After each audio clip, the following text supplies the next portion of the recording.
Hi మో అందరికి. ఈరోజు నా పార్ట్నర్ని మీకు ఇంట్రడ్యూస్ చేస్తున్నాను.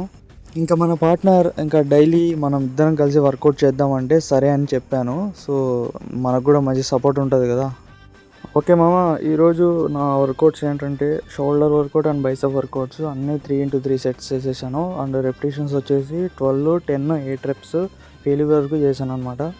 అండ్ ఫెయిల్యూర్ వరకు కొన్ని వర్కౌట్స్ మాత్రమే చేయాలి. అవి నెక్స్ట్ ఫర్దర్ వీడియోస్లో మీకు మెన్షన్ చేస్తాను క్లియర్ కట్గా. అండ్ ఇంకోటి, ఈ ఇన్స్టాగ్రామ్ అండ్ యూట్యూబ్లో కంటెంట్ ఇస్తుంటే రీచ్ ఇవ్వట్లేదు. సొల్లు వీడియోలు చేస్తున్నారు కదా, వాళ్ళకైతే మిలియన్ వ్యూస్ వస్తున్నాయి. ఇంకా మన పార్ట్నర్కి మధ్యలో కొంచెం సపోర్ట్ కావాల్సి వచ్చింది. సో వెంటనే వెళ్ళి బెంచ్ ప్రెస్ దగ్గర సపోర్ట్ ఇచ్చాను. మంచిగా వర్కౌట్ చేశాడనమాట ఈరోజు. కొత్తగా ఎవరైనా నా వీడియోస్ చూస్తుంటే నా ఇన్స్టాగ్రామ్ బయోలో యూట్యూబ్ లింక్ ఉంటుంది, అక్కడ వెళ్ళి సపోర్ట్ చేయండి, సబ్స్క్రైబ్ చేయండి. ఇంకా వర్కౌట్ అయిపోగానే నా బాడీ పంప్ చూసుకున్నాను, మజిల్ పంప్ చాలా బాగా వచ్చింది.